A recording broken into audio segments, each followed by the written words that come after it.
हरे कृष्णा। सुबह की साधना कंप्लीट करने के बाद और मॉर्निंग क्लास लेने के बाद मैं जा पहुंचती हूँ अपने कारपेट पे अपना पूरा दम दिखाने, क्योंकि ये कारपेट को मुझे हाथों से धोना था और घर वालों ने बोल दिया जिसने गलाया वो जाने, हमें क्या। मैंने ही 2 दिन पहले गला दिया था और सोचा कि कोई ना कोई तो धो देगा, किसी को तो इसके ऊपर तरस आएगा, किसी को भी नहीं आया। जैसे ही बाउंड्री पे डाला तो बाल्टी बोली यहाँ मत डाल, उड़ जाएगा बहन, उड़ गया ना तो तुझे ही धोना पड़ेगा। तो तुरंत उसको वहां से उठा के जा पहुंची भाभी के तार पे। भाभी लेट कपड़े धोएगी जब तक मेरा जो कारपेट है वो आराम से सूखेगा। और मस्त हवा सी चल रही है। पानी डाला, देखा कोई नीचे तो नहीं है, कहीं गाली काटे और मुझे उसको बोलना पड़े बुरा ना मानो होली है। नीचे उतरने ही वाली थी तो मुझे दिखी है कुछ अजीब सी वस्तु। पास जाके देखा तो पता चला कि मंदिर का टॉप वाला हिस्सा किसी ने ऊपर रख दिया है। तुरंत फिर राम जी से की प्रार्थना कि प्लीज मुझे अयोध्या बुला लीजिए ना, कब बुलाओगे आप, क्योंकि मेरे पास लक्ष्मी है नहीं और घर वालों को इतनी दया मेरे ऊपर आएगी नहीं, इसलिए प्लीज दया कर दो। उसके बाद में देखिए कितना सुहावना मौसम हो रहा है और चारों तरफ बादल ही बादल छा रहे हैं और बहुत अच्छी हवा भी चल रही है। नीचे आई, नीचे आके प्रसाद लिया। आज प्रसाद में बना था जगन्नाथ जी के लिए सुक्तो, राइस, छाछ, चपाती और घर की लाल मिर्च का अचार। बस थोड़ी देर यूं ही आराम करने अपने रूम में आई तो बालकनी से देखा कि 2 नटखट बंदर यहाँ अपनी वार्ता कर रहे हैं। वो पता नहीं क्या देखने आए थे, समझ में नहीं आ रहा। वो कोशिश कर रहे थे कि बालकनी की जाली को तोड़ के बस अंदर ही घुस जाएं। उसके बाद हमने अपने बंदरों को, प्यारे प्यारे दोनों नटखट हैं ये, एक को हमने दिया अमरूद और एक को दिया हमने केला। फिर उसके बाद हमने इनको थोड़े से लड्डू दिए जो इन्होंने इधर उधर फेंक दिए और ये बस ऐसे ही खेलने लगे। फिर मुझे लगा कहीं ऐसा ना हो कि डिस्क का तार को काट दे, तो बस मैं यूं ही इधर उधर भटकने लगी कि ये काटेंगे तो इनको मैं रोक दूंगी। लेकिन हुआ क्या कि वो एकदम से ऊपर चढ़ के आ गए और मुझे लगने लगा डर और मैं भाग के एक तरफ आके खड़ी हो गई। और देखिए अब ये बैठ के संतरा खा रहा है। तो आज इन्होंने भरपूर मात्रा में फीस्ट अपना यहाँ एंजॉय किया और इनको देख के मुझे याद आने लगी वृंदावन की, क्योंकि वृंदावन में कितने सारे बंदर हैं और उनकी जो नटखट मस्ती भरी जो है ना कि चश्मे को छीनना और उधम मचाना। तो यहाँ पर 3 कबूतर बस गुटरगू कर रहे थे, वो अपनी पर्सनल बात एक दूसरे से शेयर कर रहे थे। मैं बीच में जाके पहुंचती हूँ कि मैं भी सुनूं, लेकिन वो उड़ जाते हैं।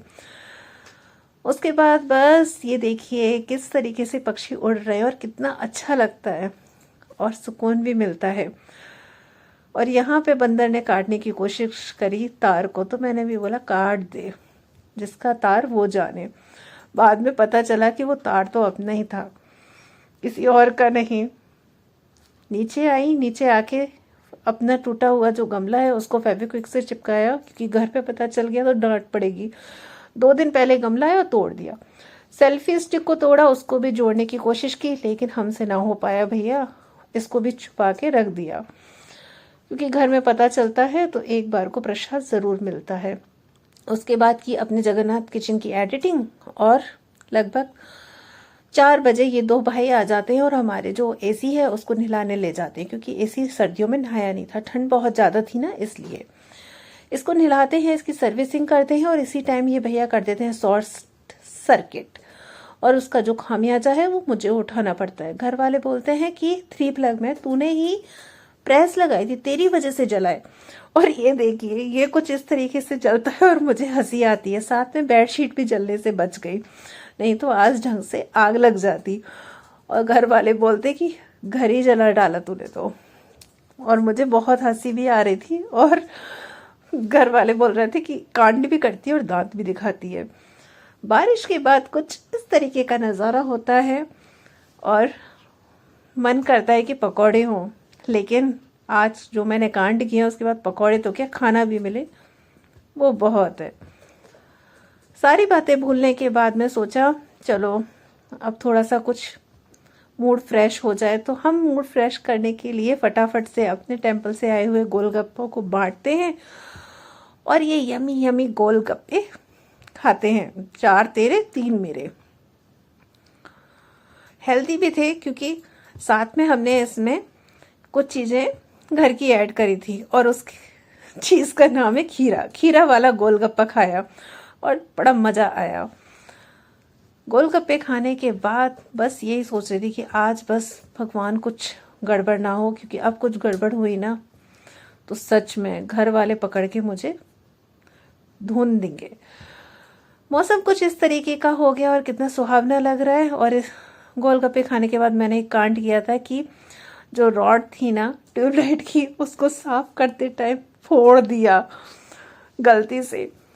वो तुरंत लानी पड़ी क्योंकि अंधेरा रहता है सुबह के टाइम। फिर ट्यूबलाइट लाने के बाद में फटाफट से डांट ना पड़े, चुपचाप किचन में जाके भगवान जी के लिए बनाती हूँ दाल और चावल और भगवान को ऑफर करती हूँ, जगन्नाथ जी को। उसके बाद खुद प्रसाद रूप में बस लेती हूँ। इस टाइम प्लेटिंग के टाइम में घर वालों को बोलती हूँ कि भाई मेरी भी कोई प्लेट लगा के दे दो, मैं भी थक गई हूँ। तो दही मांगने के नाम में मुझे ये मिलता है। और मैंने बोला मेरी दही कहाँ है, तो बोले पागल इस टाइम दही कौन खाता है रात को। उसके बाद मैंने एक रोटी ली और अपने चूहों को डाली।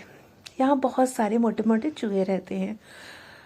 उसके बाद में मैं जा पहुँचती हूँ छत पे अपने प्यारे प्यारे तो नटखट बंदरों को देखने कि वो छोटे बच्चे हैं कहीं ऊपर अटके तो ना रह गए। लेकिन बंदर हैं पूरे बदमाश, और वो चले जाते हैं अपनी मम्मी के पास। तो फिर मैं भी लालटेन लेके अपने घर आ जाती हूँ। और उसके बाद ये भी मेरा इंतज़ार कर रहा था। यहाँ पर जो दाल है उसको रख के मैं भूल गई थी, और ये कम से कम 3-4 महीने पुरानी दाल है। अब घर वाले बोले इसको हम पकाएंगे और तुझे ही खिलाएंगे।